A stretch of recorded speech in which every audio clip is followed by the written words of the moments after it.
Hello everyone, দেখো তো আজ আমার ব্রাইডকে কেমন লাগছে তোমাদের। ওরই আজ একটু ডিটেলস আমি তোমাদের সাথে শেয়ার করব কি কি দিয়ে আজ মেকআপটা করলাম। এটা আমার রিয়েল ব্রাইড ছিল, পাঁচদ্রোণী লোকেশনে। ফেসটা তোমরা দেখতেই পাচ্ছ, ফুল ফেসে ব্ল্যাক ব্ল্যাক স্পট রয়েছে এবং ফুল ফেসের মধ্যেই না ওর ছোট ছোট পিম্পল বোনো মতো ছিল। স্কিনটা ছিল একদম অয়েলি। তো এখন বুঝতেই পারছো কতটা ঠান্ডা, তার মধ্যেও কিন্তু স্কিনটা অয়েলি ছিল। উইন্টার সিজন, বাট আমাদের যে মেকআপগুলো আমরা ইউজ করব সেটা কিন্তু অয়েলি স্কিনের জন্য মেকআপটা ইউজ করব। দেখো ফুল ফেসের মধ্যে ওর প্রচুর পরিমাণে হলুদ লাগানো ছিল, সেটাকে আমরা খুব ভালো করে ক্লিন করলাম। ক্লিন করার পরে আমরা প্লামের টোনার ইউজ করেছি। তারপরে আমরা যে একটা ময়শ্চারাইজার ইউজ করেছি অয়েলি স্কিনের জন্য, পিএসসির অ্যাকোয়াব্লাস্ট ইউজ করার পরে আমরা ফ্যান দিয়ে খুব ভালো করে স্কিনটাকে ড্রাই করে নিয়েছি। দেন আমরা কিন্তু রিকোডের একটা প্রাইমার ইউজ করেছি। প্রাইমারটা ভীষণই ভালো, একটা ম্যাটিফাইং প্রাইমার। দেন আমরা স্কিনের মধ্যে একটা দেখতেই পাচ্ছ মেকআপ মিক্সিং রিকোডের ইউজ করে ফেললাম।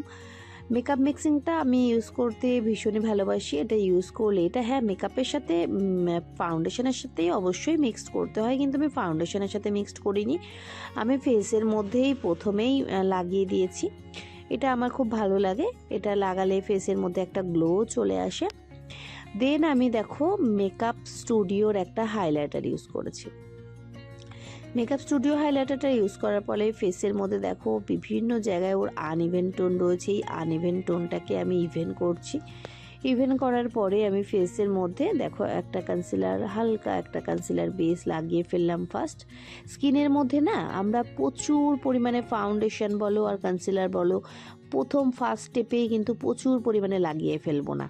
এটা মনে রাখবে যে ফার্স্ট স্টেপে আমরা কখনোই এক গাদা ভুরি ভুরি মেকআপ ফেসের মধ্যে ড্যাব ড্যাব করব না।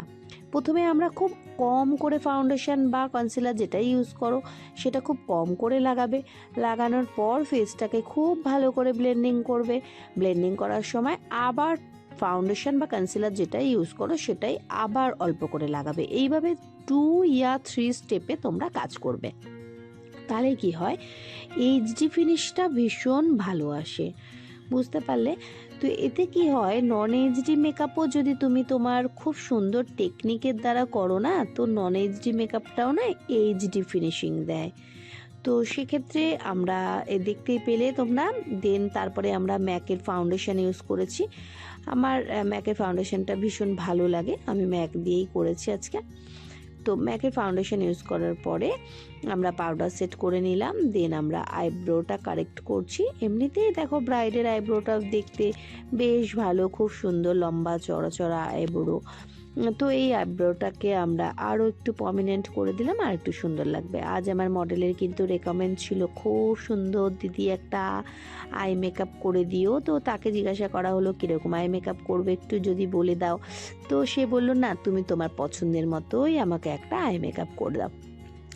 তো যখন কোনো ক্লায়েন্ট মেকআপ আর্টিস্টের ওপর একদম 100% ডিপেন্ড করে, তো তখন না মেকআপ আর্টিস্টের ভীষণই মন থেকে ভালো লাগে এবং সে তার 100%টা দেওয়ার চেষ্টা করে। তো আমিও ঠিক সেই রকমই করেছিলাম। ফুল আই মেকআপটা দেখো আমরা কাট ক্রিজ করেছি, কেমন হয়েছে জানাবে কিন্তু তোমরা। আমার ক্লায়েন্টের কিন্তু ভীষণ ভালো লেগেছে আই মেকআপটা, ওর পছন্দ মতো আজ আমি আই মেকআপটা করেছি। আজ আমরা অ্যাডভান্স হেয়ার স্টাইলও করেছি, তো এন্ডে তোমাদের দেখাবো। দেখো লিপস্টিক পরিয়ে দিলাম, পিএসসির একটা ফিক্সার এন্ডে ইউজ করেছি এবং আমরা আজকে যে হাইলাইটারটি ইউজ করেছি ওটা কিন্তু ম্যাকের হাইলাইটার ছিল। কেমন হয়েছে তোমরা অবশ্যই